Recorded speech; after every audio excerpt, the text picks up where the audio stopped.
नमस्कार, news police reporter मध्ये तुम्हा सर्वांचं स्वागत। मंत्रालयात क्लर्कची नोकरी लावून देण्याचे आमिष दाखवून एका तरुणाकडून तब्बल 2,20,000 रुपये उकळल्याचा धक्कादायक प्रकार समोर आला आहे। विशेष म्हणजे संबंधित तरुणाचा काही महिन्यांपूर्वी अपघातात मृत्यू झाल्यानंतरही पैसे परत मिळाले नसल्याने मृताच्या बहिणीने बोईसर पोलीस ठाण्यात तक्रार दाखल केली आहे। 26 वर्षीय मयुरी ओमकार लाटे राहणार विक्रमगड आलोंडे यांनी दिलेल्या तक्रारीनुसार त्यांचा सख्खा भाऊ विक्रांत केशव ठाकरे वय वर्ष 24 याला मंत्रालयात नोकरी लावण्याचे आमिष देऊन सौरभ आप्पा राहणार बोईसर याने वेळोवेळी पैसे घेतले। चुलत आत्तेभाऊ मोहित पवार याच्या ओळखीने सौरभ व विक्रांतची भेट झाली होती। सौरभने विक्रांतला सांगितले की त्याची वरच्या राजकीय व शासकीय अधिकाऱ्यांशी ओळख असून तो मंत्रालयात क्लर्कच्या जागेसाठी नियुक्ती करून देईल, त्यासाठी 5 लाख रुपये लागतील असे सांगण्यात आले। विक्रांतने आपल्या मित्राकडून पैसे उसने घेऊन हप्त्याने सौरभ आप्पा यास पैसे दिले। 22 फेब्रुवारी 2023 ते 23 फेब्रुवारी 2024 या कालावधीत विक्रांतने एकूण 2,20,000 रुपये सौरभ यास रोख आणि बँक ट्रान्सफरच्या माध्यमातून दिले। सौरभ याने विक्रांतला 2 वेळा मंत्रालय मुंबई येथे नेले, मात्र साहेब भेटले नाहीत, अपॉइंटमेंट लेटर मिळत नाही अशी कारणे देत वेळकाढूपणा करत राहिला। काही दिवसांनी सौरभ याने दिलेले 2 चेक बाउन्स झाले। या प्रकारामुळे विक्रांत मानसिक तणावात होता। 21 मार्च 2024 ला मोटरसायकल अपघातात त्याचा मृत्यू झाला। मृत्यूनंतर मयुरी लाटे व त्यांच्या पतीने सौरभ याच्याशी संपर्क साधून पैसे मागितले असता तो उडवाउडवीची उत्तरे देऊ लागला।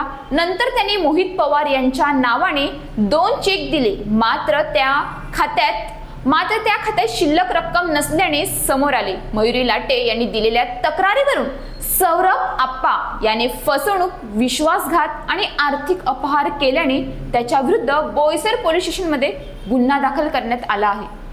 माझा भाऊ होता विक्रांत ठाकरे, त्याच्याबरोबर फसवणूक झाली आहे। बोईसरमधला सौरभ आप्पा म्हणून माणूस आहे, त्यांनी मुख्यमंत्र्यांच्या नावाखाली त्याच्याकडनं तुला मंत्रालयामध्ये नोकरी देतो याच्यावरून त्याच्याकडनं पैसे खाल्ले 2,20,000 रुपये।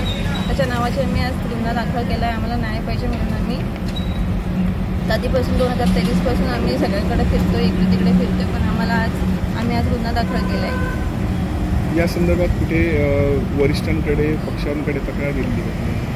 तक्रार म्हणजे आम्ही याला त्याला ओळखीनुसार सांगायचो, पोलीस स्टेशनला जायचो, ते बोलायचे की इथं नाही होणार, 2 नेता आहे त्याच्यावर आपण काही करू नाही शकत, ते फ्रॉडच्या गोष्टीत आपण हे इन्व्हॉल्व नाही होत, म्हणून आम्ही बोईसरमध्ये गुन्हा दाखल केला आहे आजच।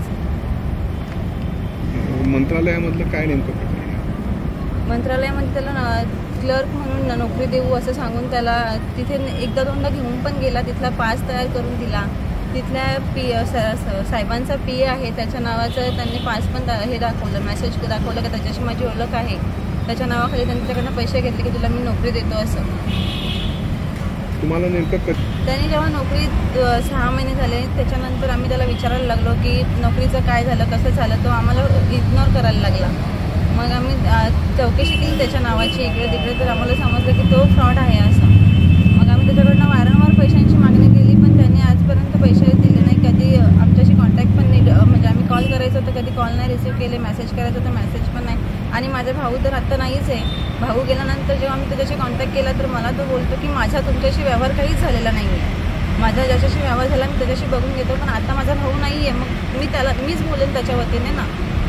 नेमका कसा गेला आपला भावाला त्यांनी पैसे घेण्यासाठी इकडे बोलवलेला, तो असंच वारंवार त्याला बोलवायचा फसून की तू ये पैसे देतो, तू ये पैसे देतो। त्यांनी 2-3दा चेक पण दिलेले, पण चेक त्यांनी चुकीचे दिले।